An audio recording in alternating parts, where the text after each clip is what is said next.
Hi to all. We have already covered till 24 September first shift. आज हम बात करेंगे 24 सितंबर की सेकंड शिफ्ट के इंपॉर्टेंट क्वेश्चंस की. आई होप आपने प्रीवियस सेशंस देख लिए होंगे. अगर आपने प्रीवियस सेशंस नहीं देखे हैं तो please cover up those questions, because सारे क्वालिटी क्वेश्चंस हमने डिस्कस करें. जितने भी क्वेश्चन सीजीएल में लास्ट ईयर पूछे गए सबको हमने डिस्कस करा. सो शुरू करते हैं सेशन को. जैसे क्वेश्चन आपके सामने है, वीडियो पॉज करो, खुद ट्राई करो and then look for the solution. The total money spent in advertisement in rupees, कह रहा है जो पैसा एडवर्टाइजमेंट में खर्च हुआ है, ठीक है, and the total number of advertisements, ये पैसा एडवर्टाइजमेंट में खर्च हुआ है. New York times, telegraph, others, years mention है, कितनी एडवर्टाइजमेंट थी हर किसी की वो भी मेंशन है. 2018 से 2022, यानी कि इंफॉर्मेशन क्या दी गई, एडवर्टाइजमेंट पे पैसा कितना खर्च हुआ और कितनी एडवर्टाइजमेंट्स निकाली गई. अब देखते हैं क्वेश्चन क्या पूछा गया. क्वेश्चन पूछा गया what is the ratio of money spent on each of the advertisement taken each of New York times, telegraph and others for the year 2021. यानी कि मुझे ये देखना है न्यूयॉर्क, टेलीग्राफ और अदर्स की, न्यूयॉर्क, टेलीग्राफ एंड अदर्स, इन तीनों की जो 2021 की एडवर्टाइजमेंट कॉस्ट थी, ठीक है, हर एडवर्टाइजमेंट पे, यानी कि एवरेज जो कैलकुलेट हो रही होगी, ठीक है, और वो हमें कैलकुलेट करनी है न्यूयॉर्क, टेलीग्राफ, अदर्स की 2018 की रेशो से. तो ये बेसिकली हमें कैलकुलेट करना. सो हमें डाटा चेक करना पड़ेगा. हम देखते हैं न्यूयॉर्क, टेलीग्राफ एंड अदर्स 2021 और 2018. पहले 2021 देखते हैं. 2021 के अगर आप डाटा पे ध्यान दो, 2021 के अगर आप डाटा पे ध्यान दो, so what is the data given 2021 का, New York times, telegraph and others. अगर मैं बात करूं यहां पर 7,60,000, यहां पर ये 4,80,000 और यहां पर 4,40,000. एवरेज निकालें. 7,60,000 खर्च हुआ 19 एडवर्टाइजमेंट का. सो एक एडवर्टाइजमेंट का कितना आया, 760 डिवाइडेड बाय 90, सो आएगा 40,000. यहाँ 4,80,000 24 एडवर्टाइजमेंट का, तो कितना 20,000. यहाँ पर 4,40,000 डिवाइड बाय 22 करोगे क्योंकि 22 एडवर्टाइजमेंट तो 20, तो ये टोटल कितना बना 80. सो यहाँ पर जो न्यूमरेटर वाली वैल्यू है वो तो 80 आ गई. अब जैसे आपको बताता है न्यूमरेटर वाली 80 वैल्यू आई है, तो ये आंसर हो नहीं सकता, ये आंसर हो नहीं सकता. अब आंसर या तो ए ऑप्शन है या बी ऑप्शन. अब यही हमें 2018 का भी चेक करना. 2018 में अगर आप देखो, 2018 में यहाँ 3,50,000 10 एडवर्टाइजमेंट, तो एक एडवर्टाइजमेंट का 35,000. यहाँ 3,60,000 12 एडवर्टाइजमेंट का, यानी कि 30,000 रुपए की एडवर्टाइजमेंट. यहाँ पर 2,10,000 15 एडवर्टाइजमेंट का, तो 2,15,000 को 2,10,000 को 15 से डिवाइड करना पड़ेगा, जो कि 14,000. अगर आप इसे ऐड करोगे 35, 65, 79, सो हो गया 79,000. अब आप देखो ये क्वेश्चन अभी तो बहुत इजी लग रहा है, बट एग्जामिनेशन हॉल में जब टाइम प्रेशर होता है और ये करना हो तो इट इज स्लाइटली कैलकुलेटिव, ठीक है. तो ये हैबिट होनी चाहिए आप. Answer is A option. See the next question. The value of sine A plus cos A का whole square plus cos A plus sec A का होल स्क्वायर. ये प्रीवियस ईयर में पहले भी बहुत बार पूछा जा चुका है. सिंपल स्क्वायरिंग अगर आप देखो, सो ये क्या बनेगा, sign square A plus cos x square A plus जब 2ab वाली टर्म लाओगे तो 2 साइन ए कॉस सेक ए, एक दूसरे का रेसिप्रोकल है तो 2 बन जाएगा. इसका स्क्वायर करोगे तो cos square A plus sec square A plus 2 cos A sec A, जो कि 2 बन जाएगा. So this is 2 plus 2 4. Sine square A plus cos square A 1 होता है, तो ये टोटल हो गया 5. अब ये कॉस एक्स स्क्वायर ए को लिख सकते हैं 1 प्लस कॉट स्क्वायर ए, और इस सेक स्क्वायर ए को लिख सकते हैं 1 प्लस टैन स्क्वायर. सो ये टोटल बना क्या, 5 plus 1 6 and 1 7. 7 plus tan square a plus cot square. So answer is B option. Easy question. Previous year में पहले पूछा गया है question. Okay. So we move to the next question. अब क्या बोला गया, an article is sold for 747 after successive discount of 17% and X%. कह रहे एक वस्तु को 747 में बेचा गया, दो डिस्काउंट्स मिले, 1,600 रुपए पर दो डिस्काउंट मिले. पहले 17% का, जब 17% का डिस्काउंट मिलता है यानी कि वो 83% की वैल्यू रहेगी. फिर एक डिस्काउंट मिला X% का. अभी मैं इसको यहां पर रख देता हूं. X% का डिस्काउंट के बाद ये वैल्यू कुछ रह गई, is equal to final value आ गई 747. देखते हैं एक बार. जब मैं इसको सॉल्व करता हूं 2 0 से 2 0 कैंसिल, ये यहां से कैंसिल हुआ 9 पर। सो ये जो फ्रैक्शन थी हमारे पास आ गई 9/16, यानी कि डिस्काउंट मिलने के बाद 9/16, यानी कि डिस्काउंट जो मिला होगा दैट इज 7/16। और 7/16 कितना होता है परसेंटेज में? इसको आप बोल सकते हो 8/16 माइनस 1/16, 8/16 हाफ यानी कि 50%, और ये 6.25%। सो दोनों का जो डिफरेंस है 43.75%। Answer for this is B option. Answer for this is B option. See the next question.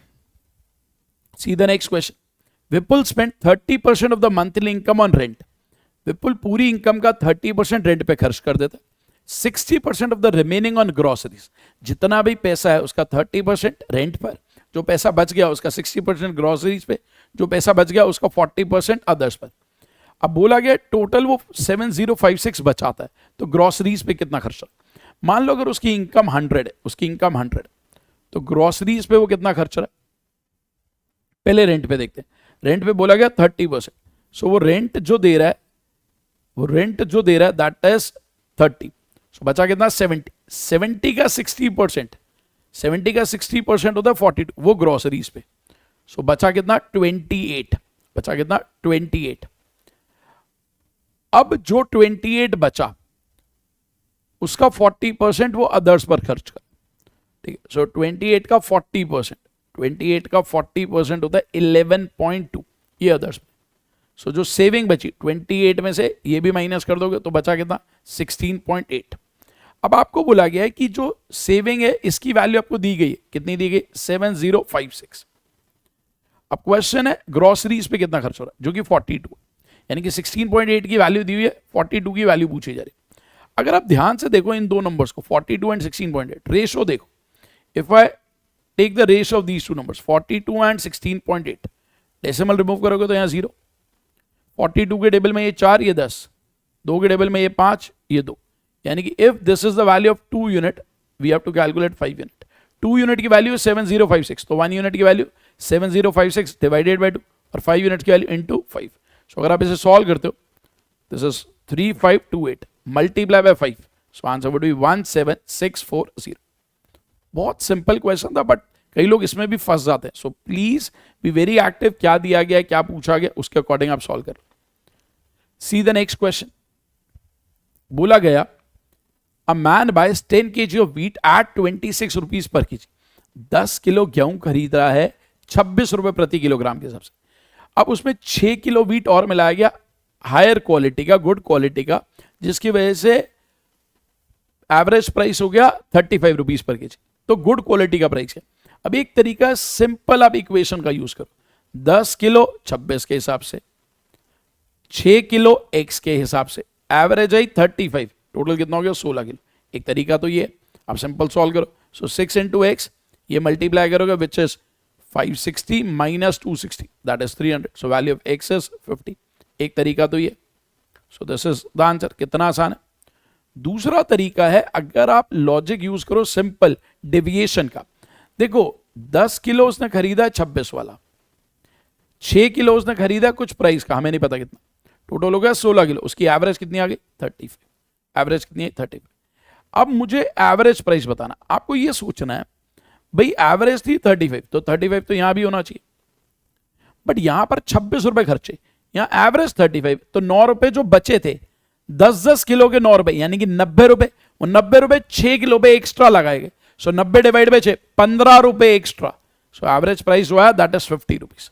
Second approach ज्यादा बेटर है अगर आप समझ पाओ। तीसरा एक और अप्रोच है, कई लोग इसमें एलिगेशन लगाना चाहे तो एलिगेशन भी लगा सकते हैं। I am not doing allegation, but if you want to do you can do allegation also, ठीक है। I am just telling you कि हाँ ये भी एक अप्रोच है, आप सोच सकते हो। सी the next question. Pipe A takes 4/5 of the time required by pipe B to fill the tank। कह रहा पाइप A पाइप B के कंपैरिजन में 4/5 टाइम ले रही है। 4/5 का मतलब क्या है, यानी कि अगर ये 5 आवर्स ले रही है पाइप, तो ये 4 आवर्स ले रही है। When an outlet pipe, basically ये इनके टाइम की रेशो है, एग्जैक्ट वैल्यू नहीं है, तो मैं इसको ऐसे कर देता हूं ज्यादा बेटर। मैं बोल सकता हूं A और B के टाइम की जो रेशो है वो 4:5। अब हो रहा गया एक आउटलेट पाइप है, ये तो फिल करने वाली पाइप है, इनलेट पाइप है, ये भी फिल करने वाली बात पाइप है यार, एक आउटलेट पाइप सी को खोला गया और जब सी को ए बी के साथ खोला गया तो it takes 4/5 more time to fill the empty tank than it takes to when only pipe A and B are operating together. ठीक है, अब देखो पहले आपको ये बोला गया कि A और B के जो टाइम की रेशियो है वो 4:5. जब ये टाइम की रेशियो है तो A और B की स्पीड की रेशियो क्या होगी? जो टाइम की रेशियो होती है उसका रेसिप्रोकल, दो लोगों में इंटरचेंज हो जाता है 5:4. ठीक है, अब ये बोला गया कि अगर A 5 यूनिट फिल करता है तो B 4 यूनिट फिल करता है, यानी कि दोनों मिलकर 9 यूनिट फिल करेंगे. अब ये बोला गया कि जब एक पाइप सी को भी खोला जाता है तो ए बी सी मिलकर और ए और बी मिलकर, बोला गया ए बी सी को जो टाइम लगता है वो 4/5 एक्स्ट्रा लगता है. अगर यहाँ 5 यूनिट टाइम है तो यहाँ पे 9 यूनिट टाइम, यानी कि स्पीड की अगर मैं बात करूं तो स्पीड इंटरचेंज हो जाएगी. यहाँ अगर 5 है तो यहाँ 9 है. अभी आपने देखा था अगर ए और बी, ए 5 लीटर फिल कर रहा है, बी 4 लीटर फिल कर रहा है, तो दोनों मिलकर 9 फिल करेंगे और तीनों मिलकर 5 कर रहे हैं. इसका मतलब ये 9 फिल कर रहे हैं, तीनों मिलकर 5, यानी कि सी एम्प्टी कर रहा है, सी एम्प्टी कर रहा है और कितना 4, यानी कि बी और सी की स्पीड सेम है, बस ये भरता है और ये खाली करता है. ठीक है, अब क्वेश्चन है if it takes 40 hours to fill the tank when all the 3 pipes are operating simultaneously. कह रहा तीनों मिलकर भरते हैं तो 40 घंटे में भरते हैं, तीनों मिलकर 1 घंटे में मान लो 5 भरें तो 40 घंटे में कितना भरेंगे? 40 × 5 200. क्या अगर यही काम सी को करना हो, अकेले खाली करना हो, तो सी तो 1 घंटे में कितना खाली करता है? 4. तो 200 खाली करने के लिए कितना टाइम लगेगा? 50 आवर्स. Answer is 50. बहुत ही प्यारा क्वेश्चन, पाइप एंड सिस्टम. अब देखो कितनी ज्यादा लाइंस में लिखा हुआ है, तो आपको समझना है.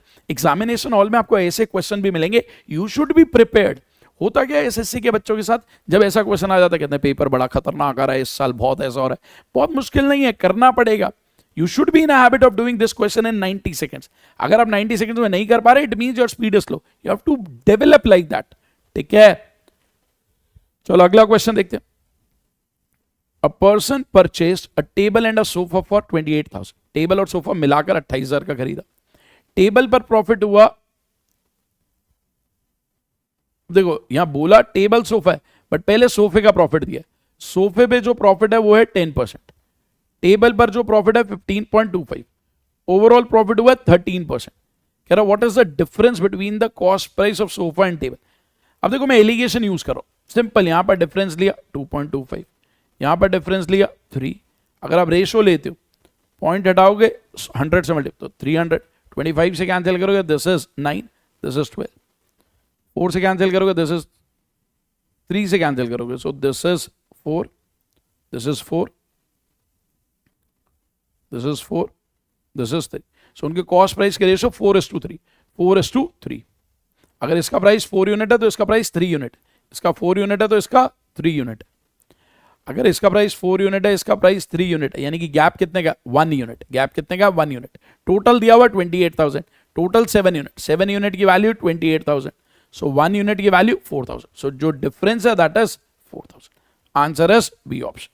Answer is B option. I hope आपको सेशन में बहुत मजा आ रहा होगा. प्लीज इस सेशन को जरूर शेयर कर देना अपने ग्रुप्स में, और अगर आपने चैनल को अभी तक सब्सक्राइब नहीं किया तो चैनल को सब्सक्राइब जरूर कर लो. क्या बोला गया अगले क्वेश्चन में? A cell phone is available for 600 rupees और 300 कैश डाउन पेमेंट. या तो 600 रुपए अभी दे दो या फिर डाउन पेमेंट कर दो 300 की. तो बैलेंस कितना रह गया? बैलेंस जो था वो 300 था. अगर उस बैलेंस 300 की जगह आपने 360 रुपीज दिए, कितने दिन बाद? 2 मंथ्स के बाद. तो रेट ऑफ इंटरेस्ट बताना. तो अब सिंपल देखो, 300 पर आपने 360 पे करा, यानी कि 60 रुपीज एक्स्ट्रा, जो कि 300 के लिए कितने परसेंट है? 60 रुपीज 300 के लिए कितने परसेंट है? सो 60/300 अगर आप देखो, सो दैट इज 20%. अब ये 20% इंटरेस्ट तो कितने मंथ्स का है? 2 मंथ्स का है. सो 1 मंथ का 10%, सो पूरे ईयर का 120%. Very important. कई लोग खाली 20 मार्क कर देंगे, आंसर है 120, क्योंकि बाय डिफॉल्ट जब क्वेश्चन में कुछ नहीं बोला जाएगा, रेट ऑफ इंटरेस्ट निकालना वो एनुअली होता है, ये ध्यान रखना. वार्षिक कैलकुलेट किया जाता है, एनुअली कैलकुलेट होता है. नाउ सी दिस, बहुत ही सिंपल क्वेश्चन. ऐसे क्वेश्चन में ना अब देखो जैसे जैसे आपको वैल्यूज पता है सॉल्व करो. सबसे पहले ब्रैकेट सॉल्व करते हैं. तो यहां तो मेरे को सीधा देखते पता चल रहा 90, मैंने यहां 90 लिख दिया. 45 - 16 इज 90. अब आपको पता है डिवाइड सॉल्व हो रहा था, तो 133 डिवाइड बाय 90 7 लिख दिया. अब यहां पता आपको डिवाइड हो रहा हो, तो यहां पर मैंने 1/12 कर दिया. और यहाँ पर 841 डिवाइड, अच्छा यहाँ पर सॉरी 29 था, 29, ठीक है। सो 7 इंटू 3 माइनस 48 इंटू 1/12 प्लस 10। अब आपको पता फिर यहाँ डिवाइड होगा तो ये हो जाएगा 29, फिर तो आपको तो मल्टीप्लाई किसी भी ऑर्डर में कर लो, 21 माइनस 4 प्लस 20, सो 50 माइनस 4 46। बहुत ईजी होता है, बस ऑर्डर ध्यान रखना। ऑर्डर क्या होता है बॉर्डर मास में, सबसे पहले होता है ब्रैकेट, ब्रैकेट में बार ब्रैकेट। सबसे पहले जब हम बात करते हैं इसकी तो इसका ऑर्डर होता क्या है, देखो सबसे पहले आप सॉल्व करते हो ब्रैकेट, सबसे पहले आप सॉल्व करते हो ब्रैकेट, ये वाला ब्रैकेट जिसको बोलते हैं बार ब्रैकेट, रेखा कोष्टक, ये स्मॉल ब्रैकेट छोटा कोष्टक, करली ब्रैकेट मंझला कोष्टक, या मिडल ब्रैकेट, ये square brackets, rectangular brackets, big brackets, बड़ा कोष्टक। फिर हम करते हैं ऑफ, ऑफ मतलब होता है order of, square, cube, square root, cube root, Hindi में इसे का लिखा होता है, ठीक है। और खाली भी का लिखा तो मल्टीप्लाई, सो डी मतलब डिवीजन, फिर M multiplication, A addition, S subtraction. So बहुत आसान होता है, बस ऑर्डर पे ध्यान रखें। So this is all for this session, thank you to all.